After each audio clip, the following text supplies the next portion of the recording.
Ani? Diyos ko, ang anak ko! Paldo! Paldo! Tulungan mo ako! Si Ani!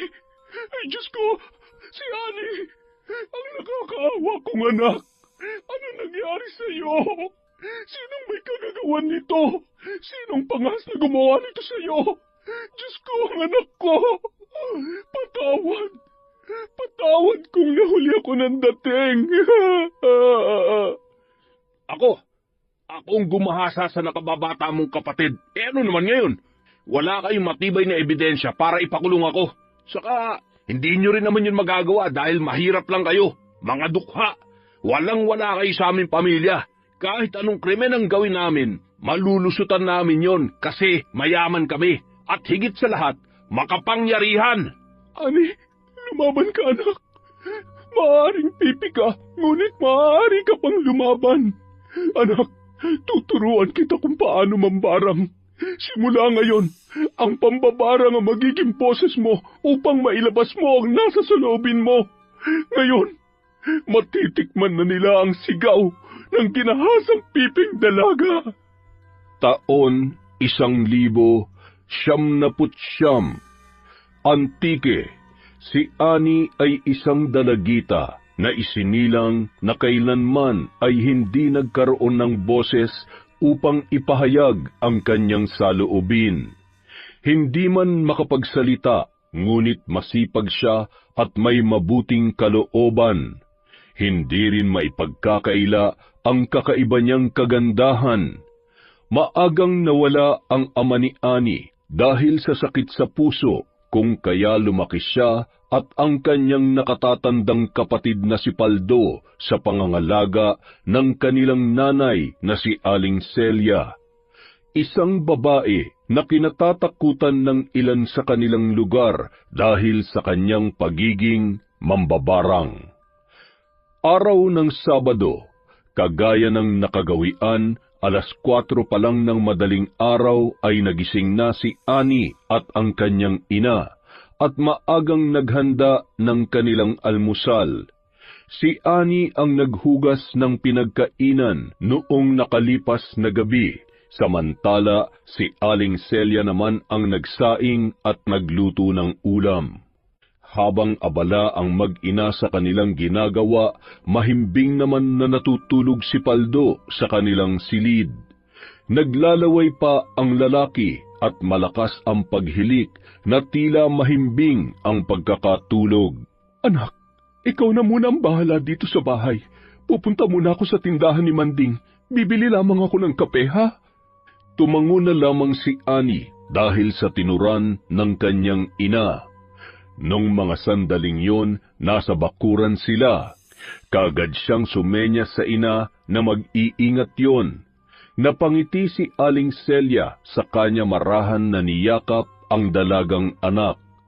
18 taong gulang si Ani, hindi man ito nakapagsasalita, ngunit marunong siya ng sign language.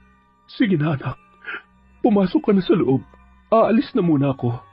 Tumango at ngumiti ang dalaga. Matapos siyang halikan ni Aling Celia sa noo, ay kinuha nito ang pitaka sa bulsa, saka umalis. Nanatiling nakatayo si Ani sa kanyang pwesto at nakatingin sa papalayong bulto ng kanyang ina. Nang tuluyang mawala yon sa kanyang paningin, saka siya nagsimulang maglakad pabalik sa loob ng kanilang bahay. Nakakailang hakbang pa lamang si Ani nang makarinig siya ng mga boses na nagkukwentuhan at nagtatawanan. Napatigil siya at napasulyap kung saan yon nagmumula. Napangiti siya ng masulyapan ang 2 mga kalalakihan na papalapit sa kanyang kinaroroonan. O Ani, magandang umaga sa'yo. Nandiyan bang Kuya Paldo mo? Kaagad namang napatango si Ani dahil sa tanong na yun ni Ruben. Sumenyas pa siya sa 2 kalalakihan na pumasok na sa loob ng kanilang bahay. Ngumiti naman si Ruben dahil doon, saka siya lumapit sa dalaga at bahagya niya pang ginulo ang buhok ng babae. Hindi na nagulat si Ani dahil sa ginawang yon ni Ruben. Nakasanayan na rin kasi nila yon, kaya masasabi niya na normal na yon para sa kanila. Si Ruben ay matalik na kaibigan ng Kuya Paldo niya. Mas matanda ng kaunti ang lalaki ng ilang taon sa kanila. 25 taong gulang na si Ruben, samantalang nasa 22 taong gulang pa lamang ang kuya ni Annie na si Paldo. Samantala, ang dalaga naman ay 18 taong gulang pa lamang. Si Ruben ay nagmula sa mayamang pamilya. Ang pamilya nila ang nagmamay-ari ng pinakamalawak na palayan sa lugar na yon, at maliban doon, pamilya rin nila ang nagmamay-ari ng pabrika ng mga sapatos kung saan nagtatrabaho ang kanyang Kuya Paldo. Ang kasama namang lalaki ni Ruben ay si Jerome. Kagaya ni Ruben, nagmula rin yon sa mayamang pamilya. Mas angat nga lang ng kaunti sina Ruben at mas matanda ng 3 taon si Jerome sa kanya. Nang makapasok sa loob ang tatlo ay eksakto namang kalalabas lang ni Paldo sa kanilang silid. Pikit matang napahikab pa ang lalaki at napakamot sa bandang ibaba ng kanyang tiyan. Napatawa naman sina Ruben at Jerome dahil sa inasta ng kanilang kaibigan. Bahagya pang nagulat si Paldo nang marinig ang tawanan ng kanyang mga kabarkada. Ruben, Jerome, ang aga nyo naman yata. Ani, hindi mo man lang ako sinabihan na nandito pala tong mga to. Sira ulo, paano naman makakapagsalita tong kapatid mo pipi nga, hindi ba? Pasensya ka na, Ani ha. Nakalimutan ko. Bakit pala kayo napadalaw dito ng ganito kaaga? Wala, manggugulo lang. Nababagot kasi ako sa bahay. Maliban kay Yaya wala na akong ibang kasama dun. Ganun ba? Nakapag-almusal na ba kayo? Mag-almusal kaya muna tayo. Ani, sumabay ka na sa amin. Kumain na kami, tol. Dito na lang muna kami sa sala ni Jerome. Inosenteng napatingin lang sa 3 mga kalalakihan si Annie. Hindi niya maintindihan ang mga yon, ni hindi niya alam kung ano ba ang pinag-uusapan ng Kuya Paldo niya at ng kanyang mga kabarkada. Namalayan na lamang niya na hinihila na siya sa kamay ng kanyang kuya patungo sa hapagkainan. Halika na, kumain na tayo, Ani. Bahagya pang sumenya si Paldo sa kapatid para maintindihan nito ang kanyang sinasabi. Nang umagang yun, magkasabay na nag-almusal ang magkapatid. Nang matapos sila sa pag-aagahan, eksakto namang kababalik lamang ni Aling Celia. Mabuti naman at nakapag-almusal na kayo ng kapatid mo, Paldo. Nakalimutan ko kasi siyang bilinan kanina na mauna na kayong kumain at huwag niyo na akong hintayin. Opo, Inay. San pala galing tong mga gulay niyo? Dun kay Mang Kanor. Ibinigay niya yan sa akin. Ganun ba? Sa sala na muna ako, Nay, ha? Nandun kasi sina Ruben at Jerome. Nung mga sandaling yon, tahimik na nakikinig ang 2 lalaki ng drama sa debateryang radyo. Habang nakikinig sa drama sa radyo, ay palihim na pinagmamasdan ni Ruben ang kapatid ni Paldo na si Annie. Mukhang napansin din yun ni Jerome dahil bahagya pa niyang siniko ang lalaki at nakangising inaasar. Anong tingin yan, Ruben, ha? Huwag mo sabihing natitipuhan mo yung piping yan. Ano mang pinagsasasabi mo dyan, Jerome? Bakit naman ako magkakagusto sa taong mahirap at hindi makapagsalita? Mag-isip-isip ka nga. Sus, aminin mo na, tol. Alam naman nating dalawa na kahit pipi si Annie ay hindi maitatanggim maganda siya at ganun din ang hubog ng katawan niya. Sira ulo. Pasensya na, natagalan ako. Anong pinag-uusapan nyo? Wala. Ano, gusto mo bang sumama sa amin ngayon, Paldo? Saan nyo naman balak pumunta? Sa kabilang baryo, tambay tayo sa basketball court, magpapawis tayo. Kami lang pala, baka kasi mga muy bayabas ka na naman eh. Oy, biro lang yun ha. Ano, tara. Sige, tara. Medyo malapit lamang ang kabilang baryo, ngunit sumakay pa rin silang 3 sa dumaang tricycle. Kung si Paldo lamang ay magagawa niya yung lakarin, ngunit dahil mayaman ang kanyang mga kaibigan, sumakay na lamang sila. Habang nasa biyahe ay panay pa ang biruan ni na Jerome at Ruben, ngunit nananatiling walang imik si Paldo. Makaraan ang 10 minuto, nakarating na sila sa kabilang baryo. Ibinaba sila ng tricycle driver sa mismong harapan ng basketball court. Nagkataon naman na maraming basketballista ang naunang naglalaro doon, kaya napalukot ang mukha ni Ruben, dala ng kanyang pagkainis. Hoy mga ampas lupa, umuwi na nga kayo at maligo. Ang babaho nyo, tingnan nyo nga yung mga kasuotan nyo. Ang babaduy, bakit hindi nyo kami gayahin ni Jerome? Ang ganda ng jersey namin at mamahali ng sapatos. Ano ka ba naman, Ruben? Alam mo namang hindi sila kagaya natin.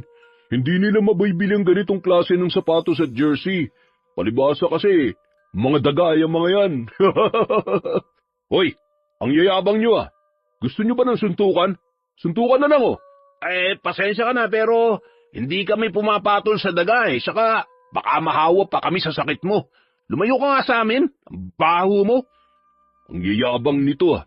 Porket may kayang mga magulang, ganyan akong umasta. Ay, umalis na nga lang tayo dito mga pre. Bago pa ako makipagbasag ulo sa mga gagong to. Bah, ang yabang nung isang yun ah. Naku Ruben, isumbong mo nga mga yun sa papa mo para palayasin na sa lugar nila. Jerome, tama na yan. Huwag na tayo manggulo rito. Manahimik ka nga, Paldo. Palibasa kasi, mahirap ka rin kaya kinakampihan mo yung mga yan. Hindi namin kailangan ng opinyon mo. Sumunod ka na lang sa amin na parang aso. Anong sinabi mo? Kita mo na, mahirap ka na nga, bingi ka pa. Baka kulang ang kinain mo kaninang almusal sa inyo, ha? Nako, di bali na nga. Sa susunod, bibigyan ko kayo ng bigas. Kawawa naman kayo eh. Teka, tama na nga yan. Tara, mag-basketball na tayo. Palihim na napakuyom ng kamao si Paldo nang tuluyan siyang lagpasan ni Jerome. Inis niyang sinundan ng tingin ang nakatalikod na bulto ni Jerome hanggang sa makarating ito sa mismong gitnang bahagi ng basketball court. Kung hindi pa siya kinindatan ni Ruben, ay hindi pa sana siya susunod sa mga ito. Matagal nang minamaltrato at hinuhusgahan ni Jerome si Paldo, ngunit dahil nga sa mahirap lang yun, ay hindi niya magawang labanan ang lalaki. Sa tuwing kinakapos din kasi sila ng pera, ay tinutulungan din sila kahit papaano ng kanyang kaibigan, ngunit lagi yung may kasamang panunumbat.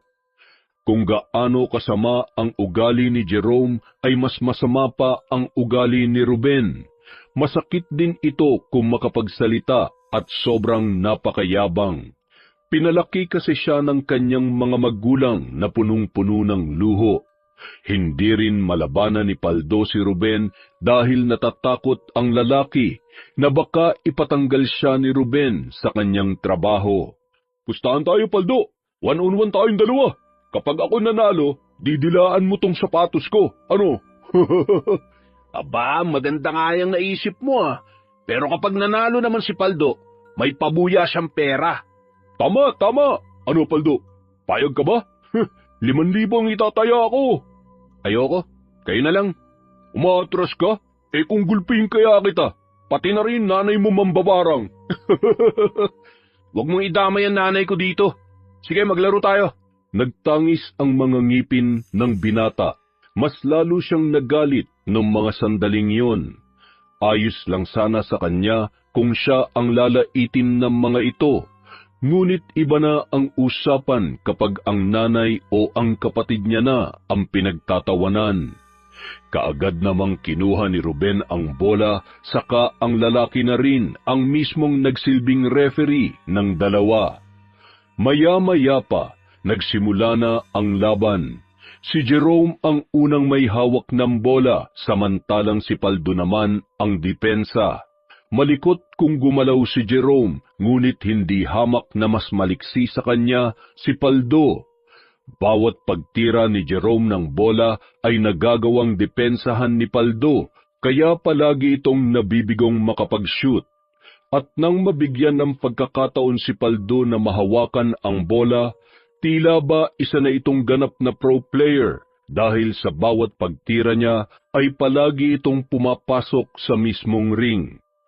Habang tumatagal, mas lalong nagiging mainit ang labanan ng dalawa, ngunit kahit anuman ang gawin ni Jerome, ay wala pa rin siyang magawa sa husay ni Paldo. Nagsimula na ring umasim ang muka ni Jerome sa galit at pagkainis laban sa kanyang katunggali. 1-8 na ang kanilang puntos. 1 si Jerome, samantalang si Paldo naman ay naka 8 puntos na.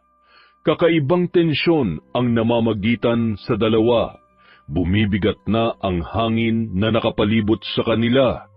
Kapwa sila nakakaramdam ng galit at pagkainis sa isa't isa.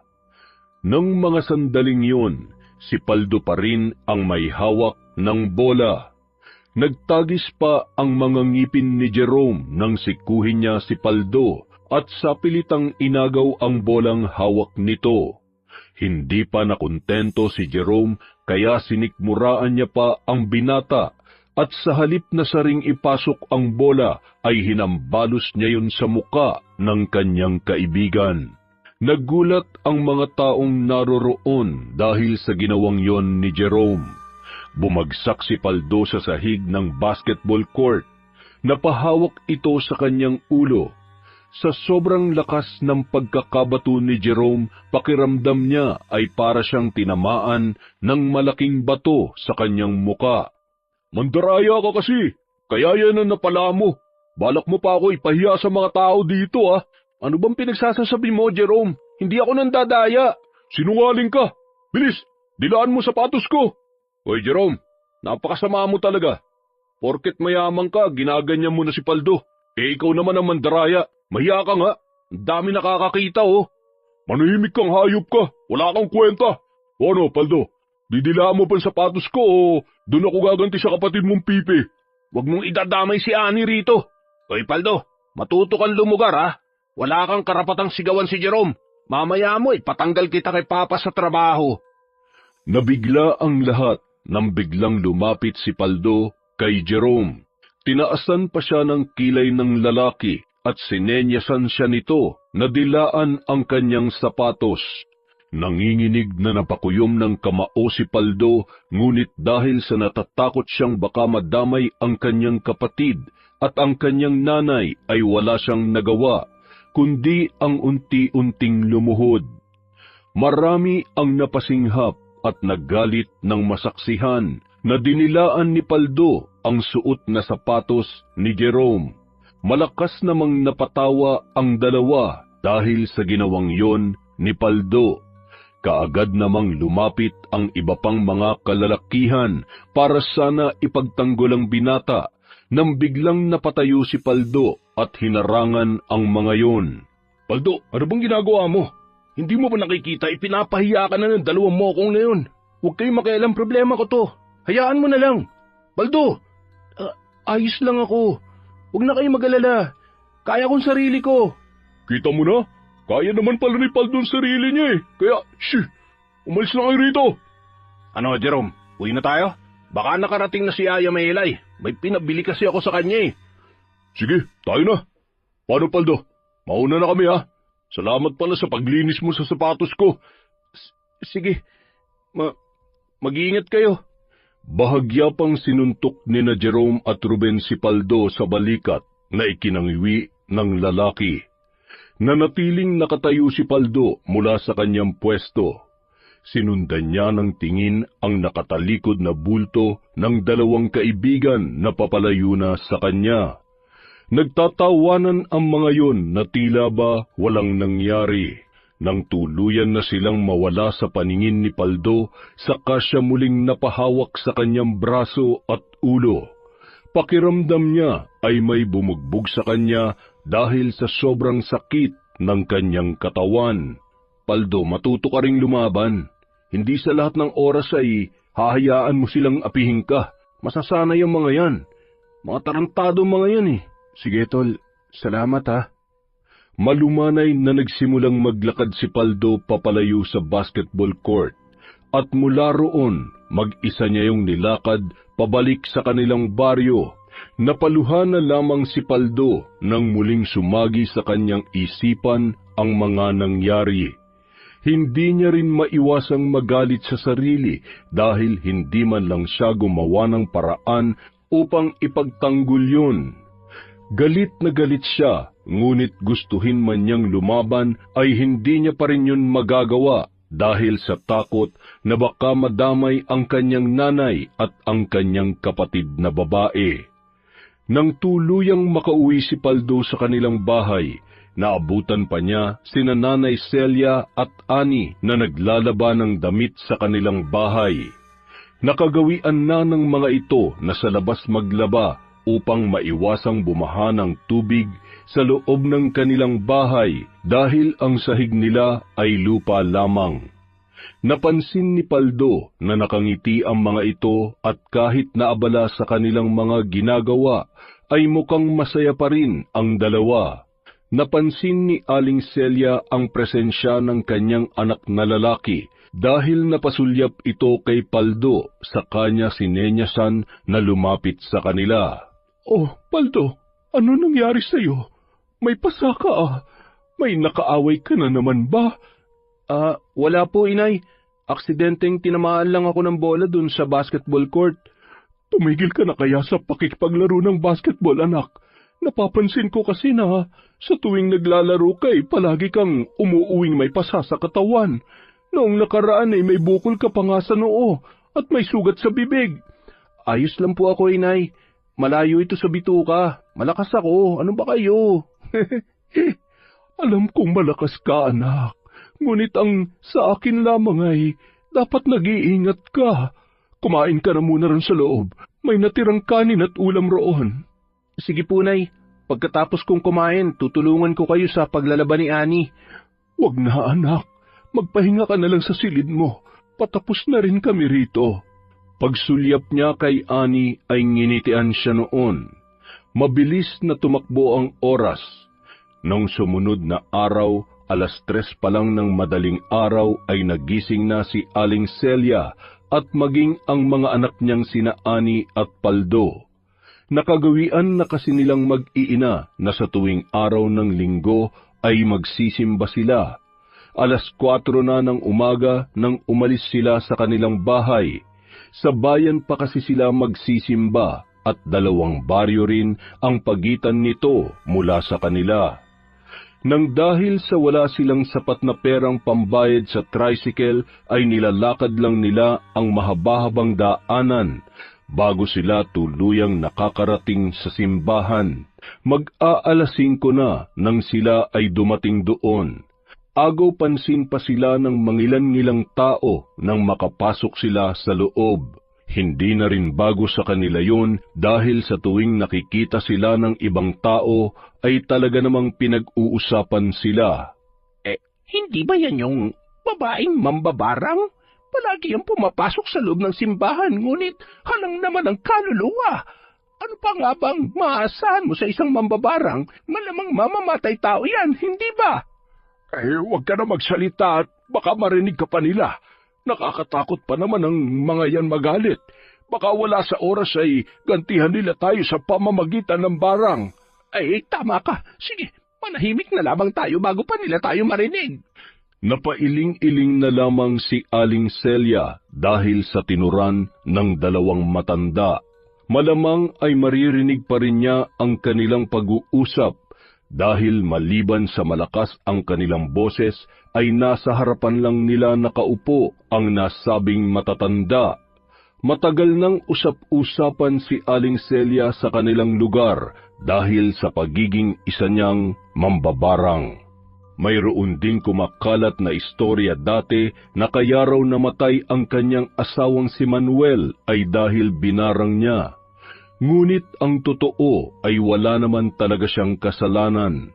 May sakit sa puso ang kanyang namayapang asawa at hindi niya gusto na yun ay mawala.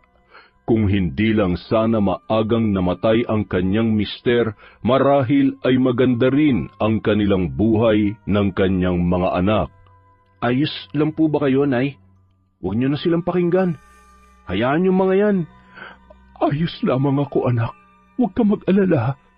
Napapikit na lamang ng mata si Aling Celia, kaya ganoon na lang din ang ginawa ni Paldo. Taimtim na nagdasal ang mag-iina. Napamulat lang sila ng mga mata nang may dumating na lalaki sa kanilang likuran. Napapitlag pa si Annie nang may umakbay sa kanya at nang sulyapan niya ito ay sumalubong ang nakangising muka ni Ruben. "Oh, Ruben, nandito ka pala." Oo, kanina pa ako rito. Nauna pa nga ako sa inyo eh. Nandun sila papa sa unahan. Ganun ba?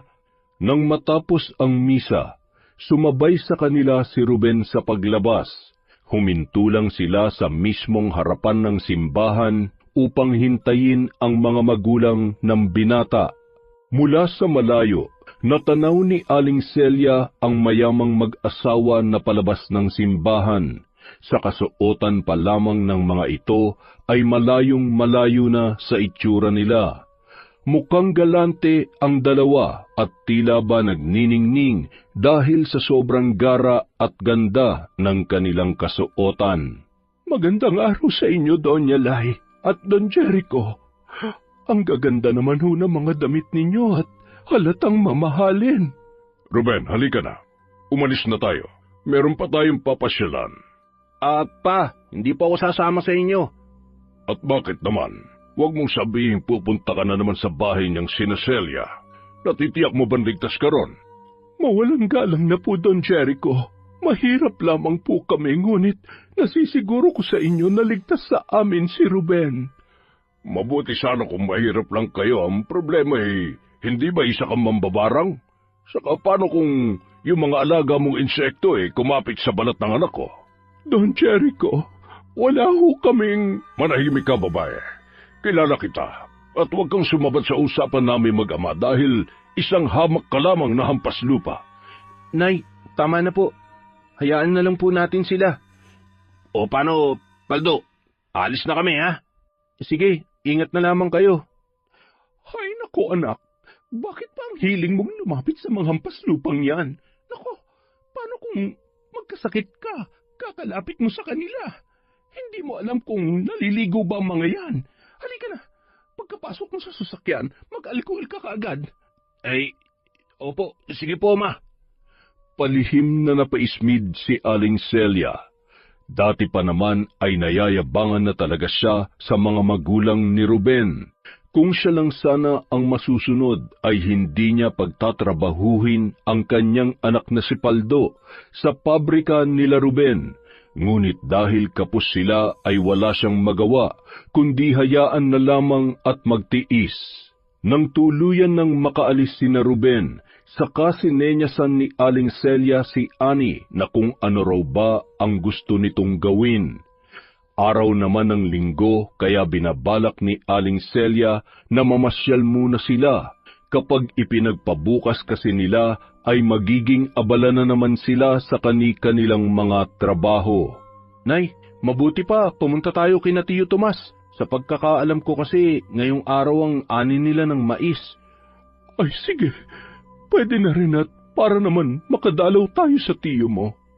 Kaagad namang sumenya si Annie na gusto niya ring sumama at nagpakyut pa yon kaya napatawa si Aling Celia.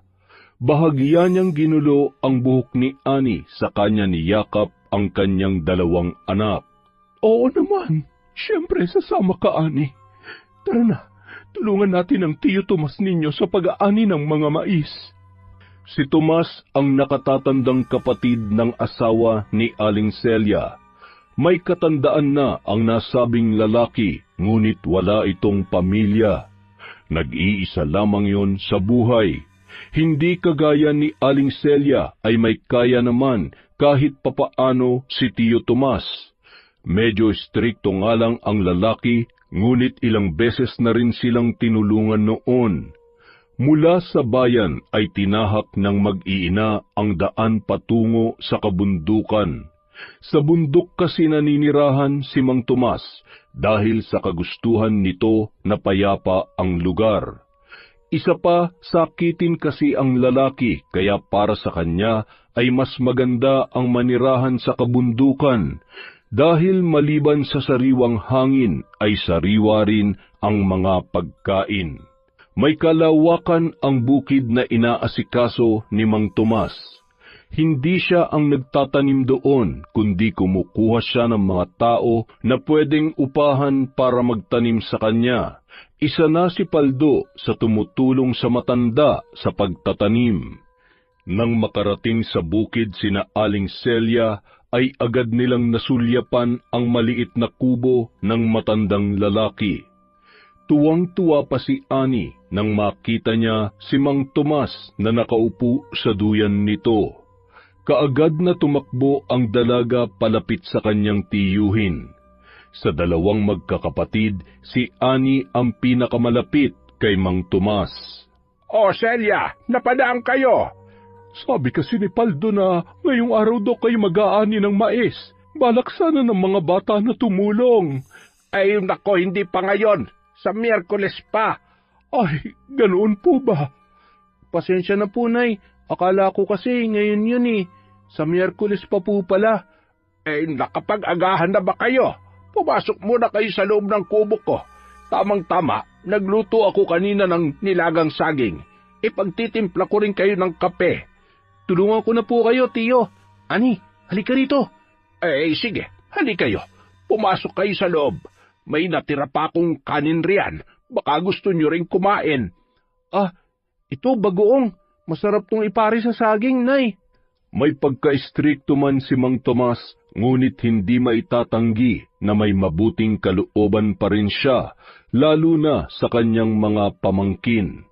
At dahil hindi naman pala araw ng kanilang pag-aani ng mais, napagpasyahan na lamang ng mag-iina na manatili muna sila sa kubo ni Mang Tomas at makipagkwentuhan.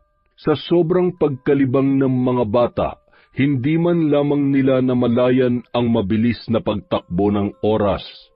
Pasado 3:30 na ng hapon nang magpaalam sila kay Mang Tomas para umuwi.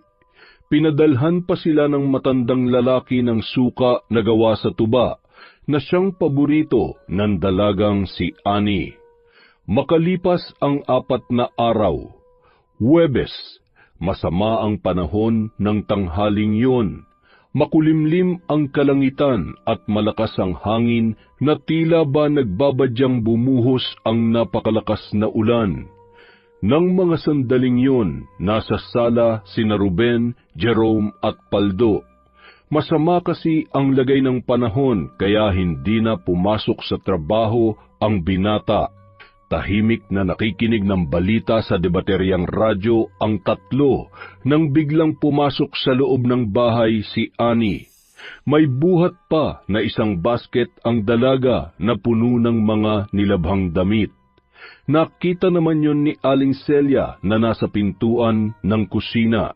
Paldo, pakitulungan mo nga yung kapatid mo sa pagbuhat ng basket. Alam mo namang mabigat yan. Ay, pasensya na po, Nay. Nalibang kasi ako sa pakikinig ng balita sa radyo. Akin na yan, Ani. Ako na magdadala sa kwarto. Napailing-iling naman si Aling Celia bago nito binalikan ang niluluto sa kusina. Samantalang dumiretso naman si Ani sa kanilang palikuran. Sina Jerome at Ruben naman ay nasa sala pa rin, ngunit palihim na nakamasid si Ruben kay Ani. Sinundan din niya ng tingin ng dalaga nang pumasok ito sa kanilang banyo. Sinulyapan pa ni Ruben si Jerome na nakasandal sa dingding at doon lang niya napansin na nakapikit pala ang mga mata ng lalaki. Sunod-sunod na napalunok si Ruben nang marinig ang pagdaloy ng tubig sa loob ng banyo nila Paldo. May kaliitan ang bahay na yun, kaya ilang metro lang din ang layo ng banyo nila mula sa sala. Maya-maya pa, hindi na nakatiis si Ruben. Dahan-dahan siyang napatayo mula sa kanyang kinauupuan.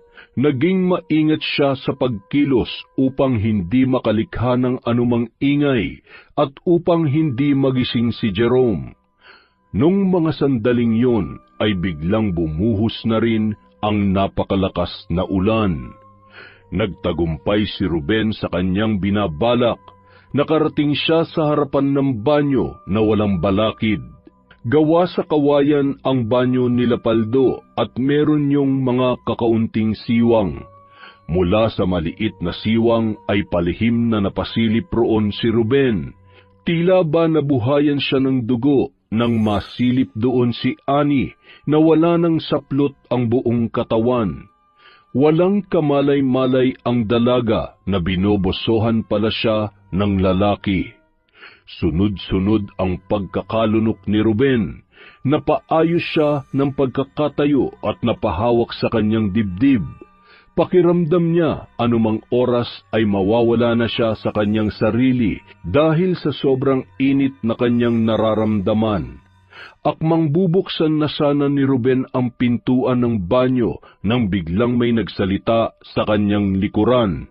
"Ruben, anong ginagawa mo dyan? Binobosohan mo bang kapatid ko?" "Paldo? Ha? Hindi ah. Nagmamadali na kasi ako. Tinatawag na ako ng kalikasan kaya hindi ko na namalayan na nandyan pala ang kapatid mo. Pasensya na." Ayos lang. Teka, paanong hindi mo namalayan na pumasok ditong kapatid ko? Nakatulog ka rin ba, Ruben?" "Ha? Anong ibig mo sabihin?" "Kung nakatulog ka rin ba? Si Jerome kasi tulog Naghihilik pa nga eh." Oo. Kagigising ko nga lang eh. Malamig kasi ang panahon. Masarap matulog. Kaya naman pala. Lalabas din yan maya-maya. Hintayin mo na lang. Pasensya ka na ha. Hindi. Ayos lang. Kaagad na silang bumalik sa sala para maupo. Inakbayan pa ni Ruben si Jerome na ikinapitlag ng lalaki. Wala sa oras na nagising yun, kaya napatawa sina Ruben at Paldo. Inis na napakamot naman sa sarili niyang batok si Jerome dahil sa pagkakagulat. "Pasensya ka na pre, hindi ko sinasadya. Bakit ka kasi nakatulog?" "Anong oras na ba? Mukhang malakas ang ulan Anong oras kaya yung titila?" 11:00 pa lang naman, pre." Ilang saglit pa, biglang lumabas si Ani sa kanilang banyo. Nakatapis ang katawan nito ng tuwalya. Muli na namang napatitig si Ruben sa dalaga. Hindi niya na naman maiwasang mag-init ang katawan nang masilayan si Ani. Mas lalo siyang natukso sa dalaga. Nakaramdam siya ng pananabik na matikman ang katawan noon. Bumalik lamang siya sa ulirat nang tapikin ni Paldo ang kanyang balikat. At kung hindi pa yun ginawa sa kanya, ay hindi niya mapapansin na wala na pala roon si Ani. "Sige na, Ruben. Wala nang tao sa loob. Pumasok ka na." Anong gagawin ko sa loob? Akala ko ba tinatawag ka ng kalikasan? Oo nga pala. Pasensya ka na. Bigla kasing umurong eh. "Umurong daw?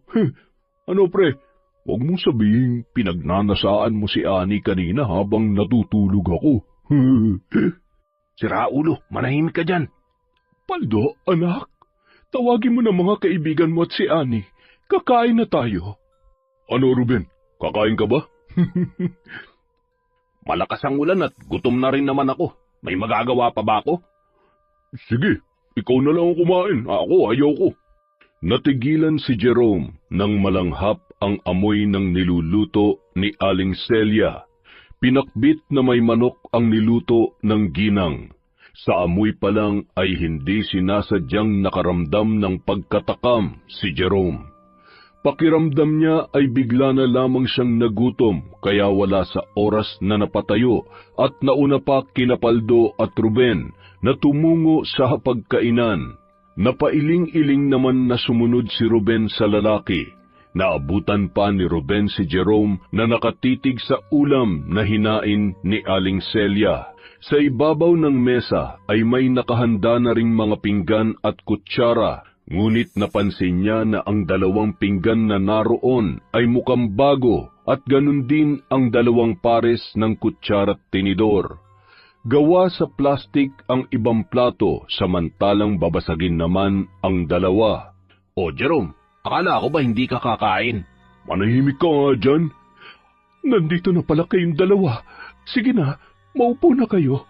Gamitin niyo ang babasaging pinggan bago ang mga yan. Binilihan ni Paldo nung nakarang araw kaya hindi pa nagagamit. O itong mangkok para sa inyo para iba ang kakainan ninyo kesa sa amin. Kaagad namang naupo sina Ruben at Jerome. Maya-maya pa, dumating din sina Ani at Paldo. Naupo si Ani sa tabi ng nanay niya at ng kuya niyang si Paldo. Magkatabi naman sa kabilang upuan sina Jerome at Ruben. Nanatiling nakatitig lang si Jerome sa pagkaing nasa kanilang harapan. Nagdadalawang isip ang lalaki kung kakain ba siya o hindi. Ngunit dahil sa mabangong amoy ng putaheng nasa kanyang harapan, hindi na niya napigilan ang sarili, dahilan kaya kaagad siyang kumain. Muntikan pa siyang mabulunan dahil sa sobrang bilis ng kanyang pagsubo. Grabe, ang sarap mo pala magluto, Aling Celia. Mas masarap ka pa magluto kaysa sa yaya ko. Tinatamad kasi yung magluto lagi. Pero yung luto nyo, kakaiba to, ang sarap. Ganoon ba? Sige lang, kumain lang kayo ng kumain. Si Ruben naman ay tahimik lamang sa kanyang kinauupuan. Paminsan-minsan, palihim na ninanakawan ng tingin si Ani na tahimik lang ding kumakain. Napailing-iling pa si Ruben dahil ilang beses na muntikang mabulunan si Jerome. Halatang sarap na sarap ang lalaki sa kanyang kinakain. Nang matapos silang mananghalian, ay muling bumalik sina Ruben at Jerome sa sala. Napahawak pa si Jerome sa kanyang tiyan dahil sa sobrang pagkabusog, samantalang nakangising inaasar naman siya ng kanyang kaibigan. Aba, mukhang busog na busog yung ayaw kumain Manahimik ka nga dyan, Ruben.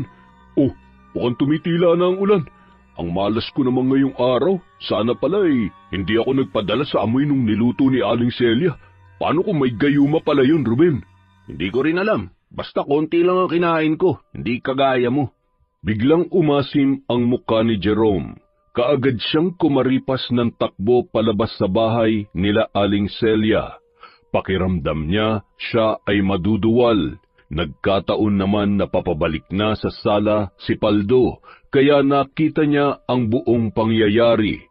Kaagad siyang lumapit kay Ruben. Anong nangyari kay Jerome? Bakit siya tumakbo? Saan siya pupunta? Uuwi na yata. Baka raw hinahanap na siya sa kanila. O paano, Paldo? Uuwi na rin ako Baka hinahanap na rin ako sa amin Sige, mag-ingat ka.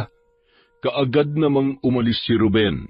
Ni hindi na rin nito nagawang magpaalam kay Ani o kaya kay Aling Celia. Sa loob-loob niya, bakit naman siya magpapaalam sa mga ito, gayong sa tuwing umaalis siya sa bahay nila ay hindi naman siya nagpapaalam sa kanyang mga magulang. Mula sa kalayuan, nasulyapan ni Ruben si Jerome. Sumusuka ang lalaki kaya napailing-iling na lamang siya bago niya ito nilapitan. Napangiwi pa siya nang maluhaluhang napatingin sa kanya si Jerome. Ruben, sa tingin ko may gayuma talaga yung niluto ni Aling Celia. Ha? Bakit naman? Kumakapit pa rin kasi sa tiyan ko Hindi ko mailabas. Sira ulo, umuwi ka na nga lang sa inyo. Kaagad na nag-abang ang dalawa ng tricycle. Ilang sandali pa, meron ng dumaan kaya agad silang sumakay at nagpahatid sa kani-kanilang mga bahay. Samantala, nang makaalis sina Ruben at Jerome ay nagpahinga naman ang mag-iina at natulog. Araw ng Biyernes, tanging si Ani at si Aling Celia lang ang magkasama sa kanilang bahay ng araw na yon. Dahil pumasok sa pabrika ng mga sapatos si Paldo upang magtrabaho. Abala si Aling Celia sa paggawa ng mga kakanin na ilalako niya kinahapunan nang dumalaw sa kanila si Ruben, kaya si Ani ang inutusan niya na asikasuhin ang kanilang panauhin. At dahil hindi nga makapagsalita si Ani, naglaro na lamang sila ni Ruben ng baraha. Tuwang-tuwa naman ang lalaki sa tuwing nananalo siya sa laro na Lucky Nine. Ngunit lingid sa kaalaman ni Ani ay iba talaga ang sadya ni Ruben. Nakasuot man ng maayos na pananamit si Annie, palihim pa rin itong pinagnanasahan ng lalaki. Pasado 1:00 na ng hapon nang umalis si Aling Celia sa bahay upang maglako ng mga kakanin sa kanilang lugar. Konti lang ang mga taong bumibili sa kanya dahil nga takot ang mga yon. Ngunit ganun pa man ay nagpatuloy pa rin siya sa pagbebenta upang matulungan si Paldo sa pang-araw-araw nilang gastusin. Nung mga sandaling yon, naroon pa rin si Ruben sa kanilang bahay at nakikipaglaro kay Annie. Nang magsawa na si Annie sa baraha, sinenyasan niya na si Ruben na umuwi na dahil balak na niyang magpahinga. Walang nagawa ang binata kundi ang tumango na lamang sa babae at umalis. Sa pag-aakalang umalis na si Ruben, dumiretso na si Annie sa kanyang silid. Sa sobrang pagod na naramdaman ay mabilis siyang nakatulog. Lingid sa kanyang kaalaman ay naroon pa rin pala si Ruben sa labas ng bahay at palihim na nagmamasid sa paligid. Nang masiguro ng binata na wala ng tao doon, ay muli siyang pumasok sa loob ng bahay nila Annie at sinilip niya ang silid kung saan natutulog ang dalagang Pipi.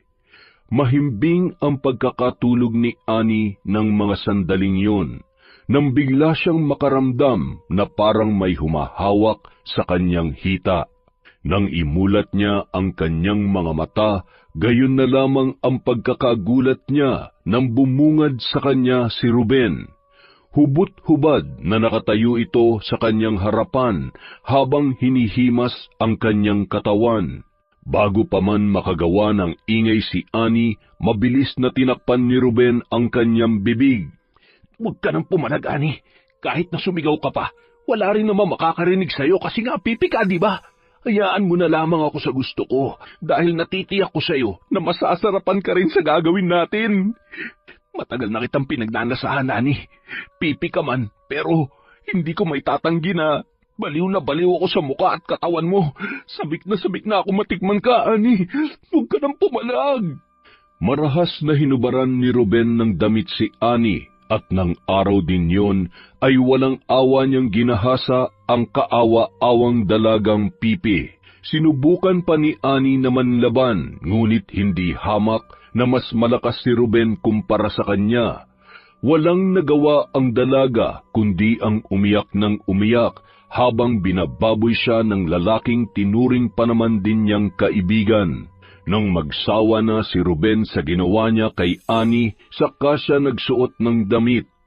Hoy, Annie, huwag mong susubukan magsumbong sa kapatid mo o kaya sa nanay mo. Kung hindi, papatayin ko silang dalawa. Tandaan mo yan, binabalaan kita. Saka sa susunod, kapag gagawin natin to, sana naman huwag ka na umiyak sa sobrang sakit. Umiyak ka na lang sa sobrang sarap. Ang sarap mo, Annie. Babalikan ulit kita sa susunod, ha? Matapos yun sabihin ni Ruben, nagmadali na siyang umalis kina Annie.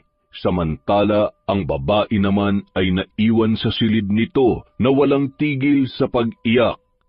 Nasa ganoong kalagayan ang dalaga nang makabalik si Aling Celia kasama ang anak niyang si Paldo.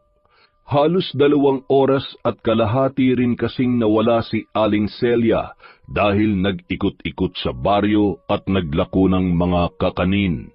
Nagkataon na nagkasalubong sila ni Paldo sa daan, kaya sabay silang umuwi. Dumaan pa sila sa tindahan ni Aling Pursing para ibili ng pasalubong si Annie, ang paborito nitong cream stick. Nang makauwi na sina Aling Celia sa kanilang bahay, hinanap niya agad ang kanyang anak na dalaga. Nasaan kaya si Annie, Nay?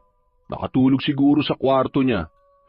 Annie, anak, tingnan mo, may pasalubong kami sa iyo ng Kuya Paldo mo. Ipagtitimpla ko po muna kayo ng kape, Nay. Ilang beses tinawag ni Aling Celia ang pangalan ng kanyang bunsong anak. Ngunit nagtaka siya dahil walang Annie na sumalubong sa kanya. Naisip ni Aling Celia na baka nasa kwarto nito ang kanyang anak na dalaga at nagpapahinga Kaya sa isiping yon ay dali-dali siyang tumungo sa silid ni Annie, ngunit nabigla siya sa kanyang naabutan. Pagkabukas pa lamang ni Aling Celia ng kurtina na nakaharang sa kwarto ni Annie, ay gayon na lamang ang pagkagulat niya nang bumungad sa kanya ang dalaga na nakahandusay sa banig at umiiyak. Hubot-hubad ang katawan nito, ngunit ang mas nakaagaw ng pansin ni Aling Celia ay ang patak ng dugo na nasa higaan ng kanyang dalagang anak. Sa sobrang pagkagulat ay nabitawan ni Aling Celia ang kanyang hawak-hawak. Agad siyang napatakbo papalapit kay Annie at napahikbing niyakap ng mahigpit ang anak na babae. Diyos ko po, Annie. Anak, ano nangyari sa'yo? Annie! Ay naku, Diyos ko, ang anak ko. Paldo, tulungan mo ako. Si Annie! Annie! Ang kaawa-awa kong anak, ano nangyari sa'yo? Sino may kagagawa nito sa'yo? Sino mapangahas na gumahasa sa'yo? Ay naku, Diyos ko, ang anak ko. Patawad kung nahuli ako ng dating. Nay? Annie, ano nangyari sa'yo? Nay, ano po nangyari? Hindi ko alam, Paldo. Bilis, humingi ka ng tulong sa labas. Bibihisan ko muna ang kapatid mo. Dalhin natin siya sa pag-amutan. Natatarantang napatakbo sa labas ang binata. Kaagad siyang nag-abang ng tricycle na kanilang masasakyan. Napahilamos pa si Paldo sa kanyang muka at galit na galit sa mga nangyari. Hindi niya maiwasang makaramdam ng pagkamuhi sa sinumang gumawa ng karahasang yon sa nag-iisa niyang kapatid.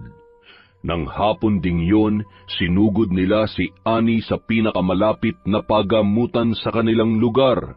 Balisa at iyak pa rin ng iyak ang dalaga.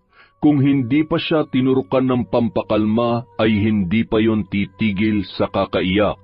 At dahil wala namang sapat na pera ang mag-ina, hindi rin sila nagtagal sa pagamutan. Mabigat man sa kalooban ng ginang, ay inuwi na nila si Annie. Anak, sino ba may gawa nito sa'yo? Bakit ayaw mong sabihin? Kailangan niyang pagbayaran ng ginawa niyang ito. Sunod-sunod na napailing si Annie at humagulgol na naman ng iyak. Kahit anong sabihin ni na Aling Celia at Paldo ay ayaw pa ring umamin ng dalaga kung sino ba ang taong gumahasa sa kanya. Ang pangyayaring yon ay nag-iwan ng matinding trauma kay Annie.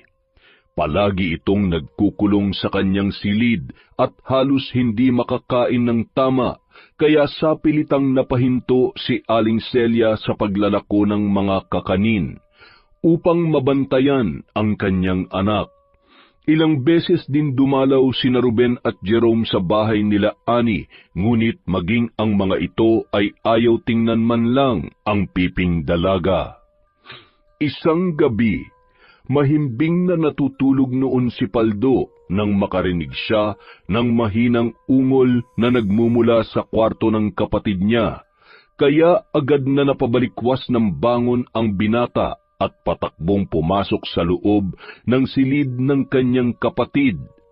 Ngunit ganun na lamang ang galit niya nang maabutan niya si Annie na ginagahasa ng taong hindi niya inaasahang makita. Napatakbo si Paldo papalapit sa mga ito, sa kanya marahas na tinulak si Ruben.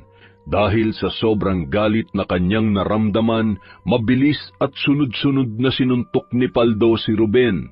Mukhang hindi yun napaghandaan ng binata dahil hindi ito nakapanlaban at mabilis na bumagsak. Hayop ka! Walang hiya ka! Bakit mo ginahasa ang kapatid ko? Isusumbong kita sa mga pulis! Ipapakulong kitang tarantado ka! Ipapakulong? Paano mo ako ipapakulong mga pulubi kayo? Napakadali kong gawa ng paraan na itanggi ang sinasabi mo. Mga dukha kayo. Kami mayaman. Kahit anong gawin naming krimen, makakalusot pa rin kami dahil may kayang pamilya namin at higit sa lahat, makapangyarihan. Napakasama mo! Papatayin kita! Ano nangyayari rito? Annie, anak! Ruben, gabing-gabi na bakit nandito ka?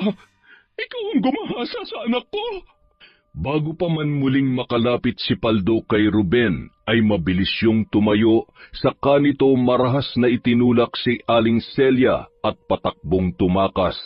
Ni walang suot na kahit na ano ang lalaki habang ito ay tumatakbo. Hindi na nagawa pang habulin ni Paldo si Ruben dahil sa kalagayan ng ina. Sa halip ay tinulungan niya si Aling Celia na tumayo. Napahagulgol naman ng iyak ang ginang at si Ani dahil sa nangyari ng gabing yon. Halos hindi rin makapaniwala si Paldo na si Ruben pala ang lalaking gumahasa sa kanyang kapatid. Kinabukasan, agad na lumapit ang mag-inang sina Paldo at Aling Celia sa mga pulis upang magsampa ng kaso laban kay Ruben. Ngunit totoo nga ang sinabi ng binata, makapangyarihan ang kanilang pamilya dahil binaliwala lamang ng mga pulis ang kasong yun. Hindi nila hinuli o pinuntahan man lamang si Ruben sa kanilang bahay.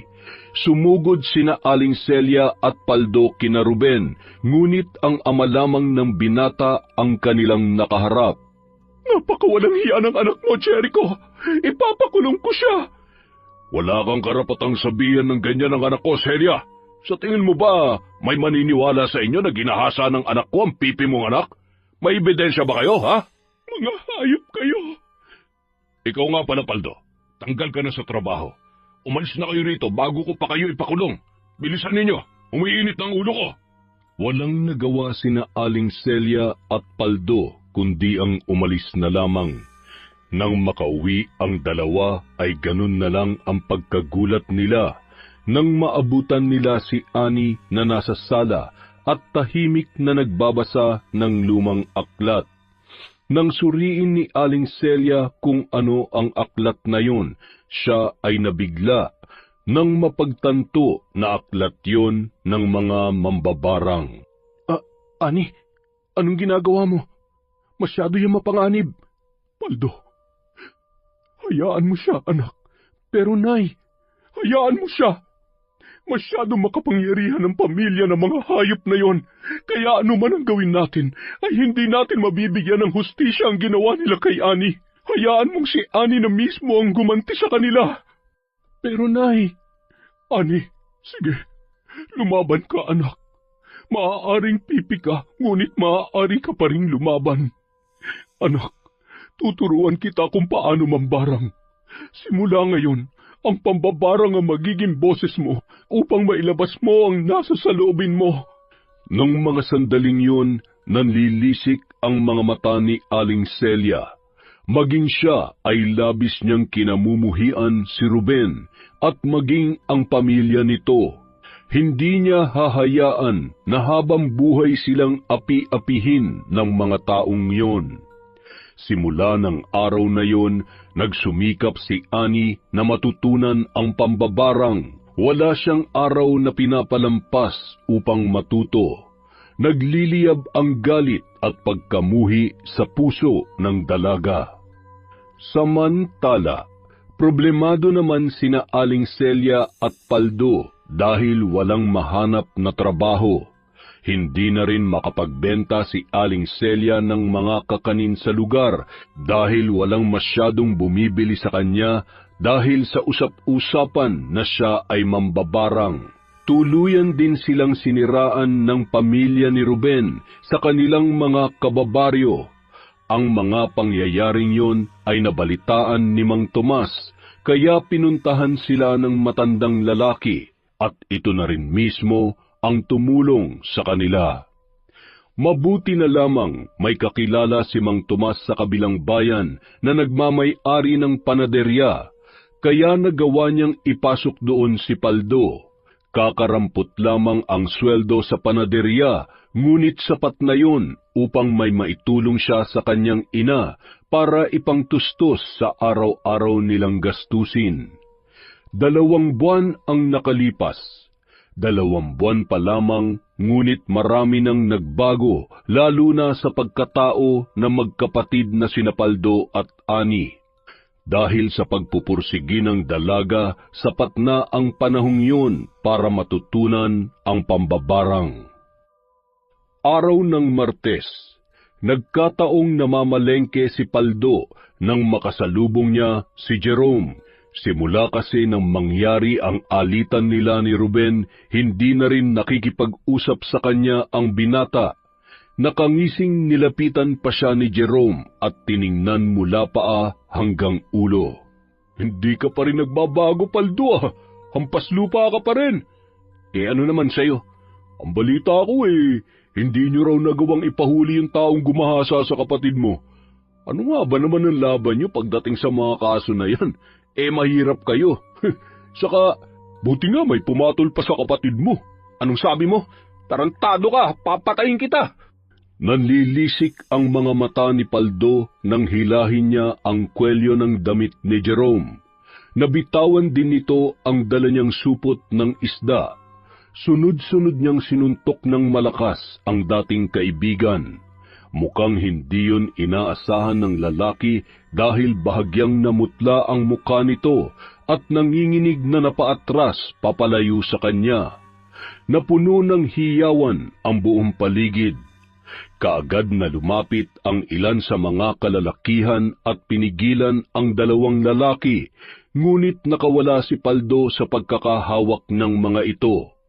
Galit na galit ang binata, kaya sa halip na hayaang makaalis si Jerome ay muli niya itong nilapitan at muling pinagsusuntok ng malakas hanggang sa ito ay mawalan ng malay. "Yan ang bagay sa'yo. Napakasama mo. Humanda kayo ni Ruben. Pagbabayaran yun lahat ng mga kasalanan na gawa niyo sa akin at sa pamilya ko. Humanda kayo!" Galit na galit ang binata. Simula nang may mangyari sa kapatid niya, ay malaki na rin ang kanyang pinagbago. Sinabi niya kasi sa kanyang sarili na gagawin niya ang lahat, maprotektahan lamang ang pinakamamahal niyang kapatid. Hindi na niya hahayaan na muli na namang maulit ang mga nangyari. At hindi niya rin hahayaan na patuloy siyang maltratuhin ng ibang tao. Kaagad na tinulak ni Paldo ang isa sa mga kalalakihan na sinubukan siyang pigilan. Muli niyang pinulot ang supot ng isda. Galit na inayos ang kanyang damit, saka siya umalis sa lugar na yon.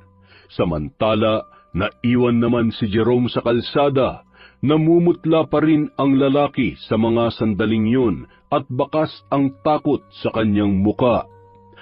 Nang makauwi si Paldo sa kanilang bahay, naabutan niya ang kanyang nanay na naghihiwa ng kamatis sa kusina.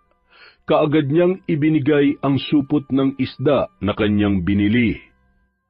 "Nabalitaan mo na ba, Paldo?" "Ang alin, Nay?" "Narinig ko kanina mula sa mga taga-baryo na biglang tinamaan ng matinding karamdaman si Ruben. Halos magtatatlong araw na raw. Ayon pa sa mga narinig ko ay tinubuan daw ng nagsisilakihang pantal ang kanyang katawan. Ang ilan sa mga pantal ay pumutok at meron daw uod."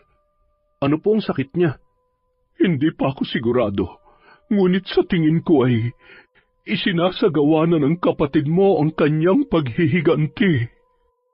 "Po? Ano pong ibig niyong sabihin?" "Ang ginawang parang ng kapatid mo kay Ruben, unti-unti lang tumatalab, anak. Sa wakas, makakapaghiganti na rin si Annie. Makakapaghiganti na rin ang kapatid mo."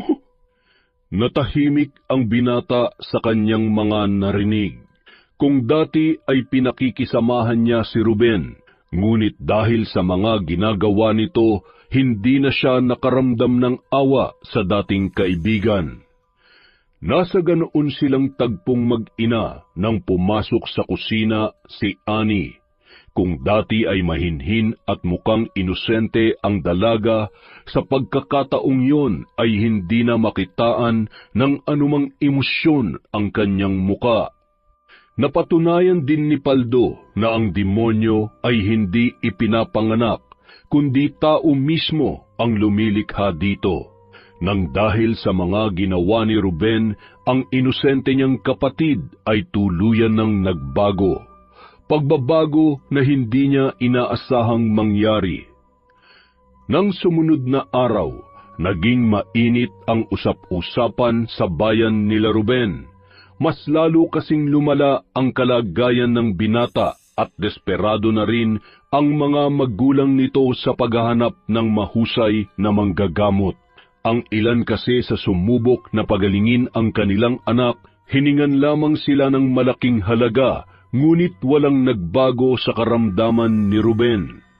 Ilan sa mga manggagamot ay tumanggi rin na tumulong sa kanilang pamilya dahil sa masamang ugali ng mga ito. Maraming tao ang may gusto sa pamilya nila dahil makapangyarihan, ngunit higit na mas marami ang may galit sa kanila, lalo na ang kanilang inalipusta at minaltrato. Samantala, sa isang malawak at marangyang silid, mayroong isang malaki at magarang kama na kung saan ay nakahiga si Ruben. Kahit anong lambot at mamahalin ng hinihigaan ng lalaki ay hindi pa rin siya komportable dahil sa kanyang karamdaman. Malaki na ang ipinagbago ng itsura ni Ruben. Tila patpat na ito dahil sa sobrang payat. Halos lumuwa na ang kanyang mga mata dahil ilang linggo na itong hindi nakakatulog. Namumutla na rin ang kanyang balat. Ang buong katawan niya ay tinutubuan ng mga pantal na nagtutubig sa loob. Ang ilan sa mga pantal na yon ay nagsusugat at mayroong lumalabas na uod.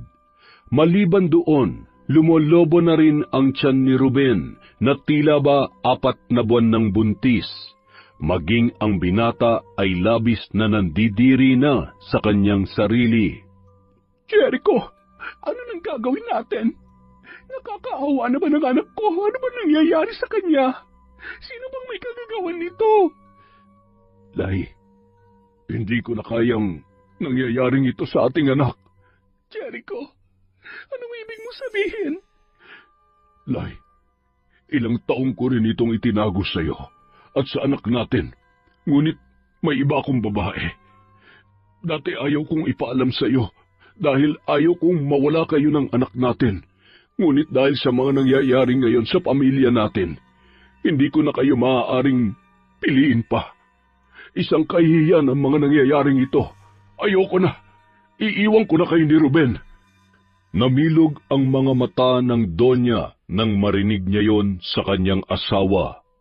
Bago pa man siya makapagsalita, ay agad siyang tinalikuran ng mayamang lalaki at walang pasabing umalis ng bahay. Halos mabaliw ang babae dahil sa mga nangyayari at ganoon din si Ruben. Hindi niya matanggap na ang dating marangya at perpekto nilang buhay ay masisira lamang sa isang iglap. Ano bang nangyayari sa akin? Sobrang sakit. Hirap na ako. Hindi ko na kaya. Ito na ba ang karma ko sa lahat ng mga kasalanan na gawa ko? Napaluha na lamang ang binata. Muling sumagi sa kanyang isipan ang lahat ng mga kasalanang nagawa niya, lalo na ang nagawa niya kay Ani at sa kapatid nitong si Paldo. Maya-maya pa, biglang sumuka ng dugo si Ruben na may kasamang 2 malalaking langaw. Nataranta naman ang kanyang ina dahil doon, kaya agad niyang nilapitan ang anak. Anak, Ruben, Diyos ko, tulungan niyo po kami. Ano na ang gagawin namin? Ayos lang ako. Huwag niyo ako masyadong alalahanin. Kasalanan ko rin naman to at marahil ay ito na po ang karma ko, Ma. Anak, huwag mong sabihin yan. Lumaban ka. Para sa akin. Para sa atin. Hindi na nakapagsalita pa si Ruben. Sa halip ay pilit niya na lamang nginitian ang kanyang ina. Mas lalong napahagulgol ng iyak ang ginang, saka mahigpit na niyakap ang nanghihinang si Ruben. Makalipas ang 2 araw, nagkataong nasa kalagitnaan ng tahimik na pananghalian noon sina Aling Celia, Paldo at Ani, nang may kumatok sa kanilang pintuan. Si Paldo na ang nagpresentang bumukas ng pinto at sumalubong sa hindi nila inaasahang bisita. Nagulat ang binata nang buksan niya ang pintuan ay nakita niya si Mang Tomas at nasa likuran nito si Ruben at ang kanyang ina. Muling umusbong ang galit na nararamdaman ni Paldo kay Ruben. At kung hindi pa siya pinigilan ni Mang Tomas at sinuway, marahil ay nasuntok na naman sana niya ang kanyang dating kaibigan na nakasakay sa isang wheelchair. Tiyo Tomas, anong ginagawa nila rito? Bakit kasama mo sila? Paldo, nandito sila dahil sa mahalagang bagay. Huminahon ka muna at sa loob na lamang tayo mag-usap. Kuya Tomas, anong ibig sabihin nito? Balak mo bang gamutin ang taong gumahasa sa iyong mahal na pamangkin? Aling Celia, Paldo, patawarin niyo ako sa mga kasalanang nagawa ko. Sa kabilang buhay ka na humingi ng tawad. Napakademonyo mo. Paano mo yun nagawa sa inosenteng babae? Celia, huminahon ka. Umuusok ang ilong ni na Aling Celia at Paldo habang masama ang pagkakatitig kay Ruben.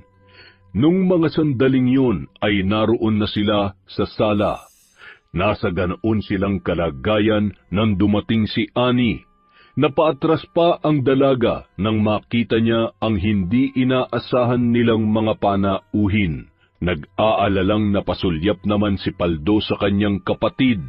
Buong akala niya ay tatakbo ito at magkukulong na naman sa kwarto, ngunit ganun na lamang ang pagkagulat niya nang lumapit pa sa kanila si Annie at naupo sa tabi ng kanyang ina. Aling Celia, Paldo, nandito ako ngayon upang humingi ng kapatawaran sa lahat ng mga kasalanang nagawa ko sa inyo, lalong-lalo na sa iyo, Annie. Ruben, ano ang karapatan mong... Natigilan si Aling Celia nang kalabitin siya ni Annie at si Nenya San na hayaan niya si Ruben na magpatuloy sa sasabihin. Sunod-sunod namang napalunok si Ruben, saka napalingon sa kanyang ina na nakatayo sa kanyang tabi. Alam ko na, mali ako sa lahat ng mga nagawa ko at pinagsisisihan ko na yon. Pinagsisisihan ko na ang lahat-lahat ng mga kasalanan ko, lalo na sa inyo. Alam kong hindi... wala akong karapatang humingi ng tawad sa inyo, ngunit patawad. Hindi ko hinihiling na patawarin niyo ako kaagad, pero sana'y dumating ang panahon na mapatawad niyo rin ako. Sunod-sunod na pumatak ang mga luha ni Annie nang marinig yon. Ang matigas niyang puso sa isang iglap, tila ba bumalik sa dati. Biglang nanumbalik sa pagiging malambot. Nang masulyapan ni Aling Celia na lumuluha ang kanyang anak, ay bigla na rin siyang kumalma. Alam niya na ang nais iparating ni Annie. Hindi man sinasabi ni Annie, ngunit nararamdaman ni Aling Celia na pinapatawad na ng kanyang anak si Ruben. Talagang ang napakabuti ng kalooban ng dalaga dahil sa kabila ng mga kahayupang ginawa ni Ruben, nagawa niya pa rin itong patawarin. Sana'y patawarin niyo rin ako sa mga nasabi ko dati. Alam kong may kasalanan din ako.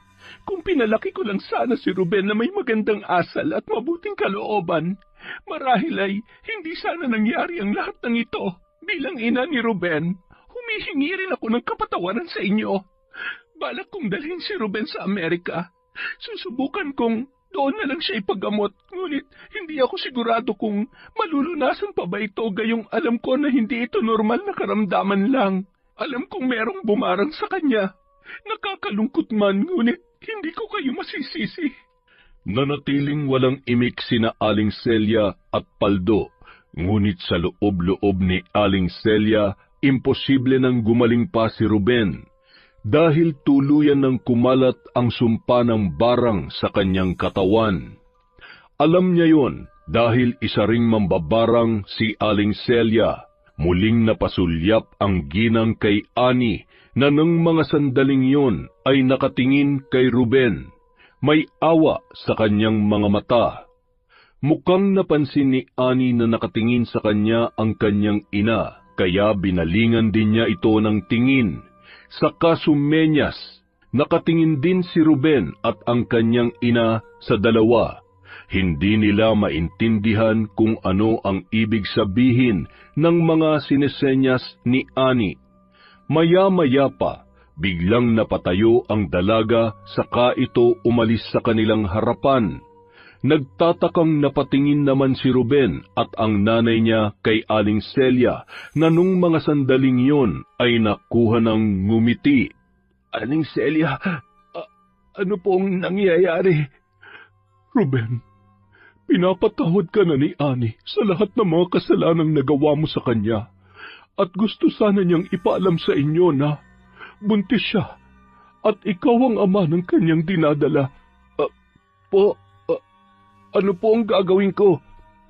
Hindi mo na kailangan pang panagutan ng bata dahil ipinapangako ni Ani na aalagaan niya at mamahalin niya ang magiging anak ninyo. Ano man ang mangyari, magpagaling ka raw sa Amerika at naway magkaroon ka ng masayang buhay. Salamat. Maraming salamat po.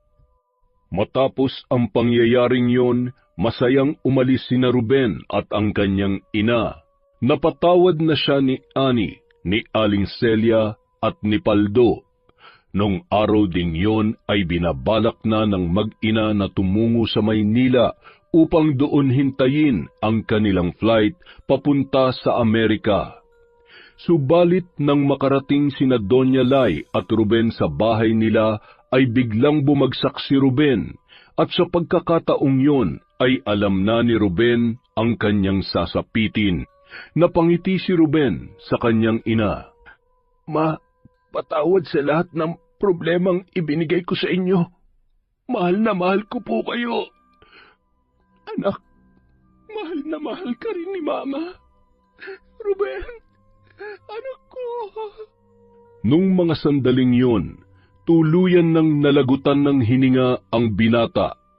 Walang nagawa ang kanyang ina, kundi ang mahigpit na niyakap na lamang ang malamig na bangkay ng kanyang anak. Nakangiti siya, ngunit may namumuong butil ng luha sa kanyang mga mata. Anuman ang mapait na sinapit ng kanyang anak na si Ruben ay wala siyang sinisisi.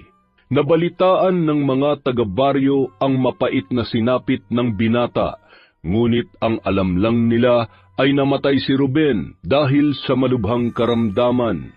Hindi na ipinaalam ni Doña Lai na binarang ang kanyang anak. Dumalaw sa kanilang bahay si Aling Celia, maging ang dalawa nitong anak na sina Paldo at Ani. Samantala, hindi naman nagpakita sa lamay ng anak niya si Don Jericho, ni hindi sumipot kahit noong burol ng lalaki. Mukhang tuluyan ng kinalimutan ng mayamang ama ang kanyang mag-ina. Maging si Jerome na matalik na kaibigan ni Ruben ay hindi rin nagpakita o nagparamdam man lamang. Makalipas ang ilang buwan, nanganak na si Ani ng isang malusog na lalaki. Kamukhang kamukha ni Ruben ang sanggol, kaya pinangalanan niya itong Ruben Jr. Nang manganak si Ani ay nandoon din si Doña Lai at sa katunayan ang mayamang babae rin mismo ang nagbayad ng bill sa ospital. Ani, tanggapin mo sana itong pera. Huwag mo itong tatanggihan. Kay Ruben ang lahat ng ito, pero ngayon para na ito sa kanyang anak. Gamitin mo yan para sa pag-aaral niya. Siya nga pala, sa makalaway aalis na ako rito sa atin. Sa Maynila na ako maninirahan. Masyado na kasing nakakalungkot ang lugar na ito para sa akin. Salamat po sa tulong ninyo. Mag-iingat po kayo. Yun na rin ang huling beses na muli pa nilang nakita ang ina ni Ruben.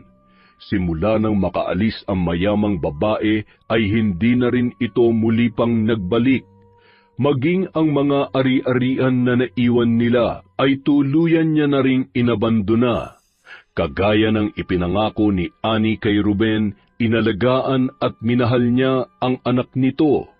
Marahil ay bunga ng karahasan ang bata, subalit alam ni Ani at ng kanyang pamilya na walang kasalanan yon sa naganap na karahasan.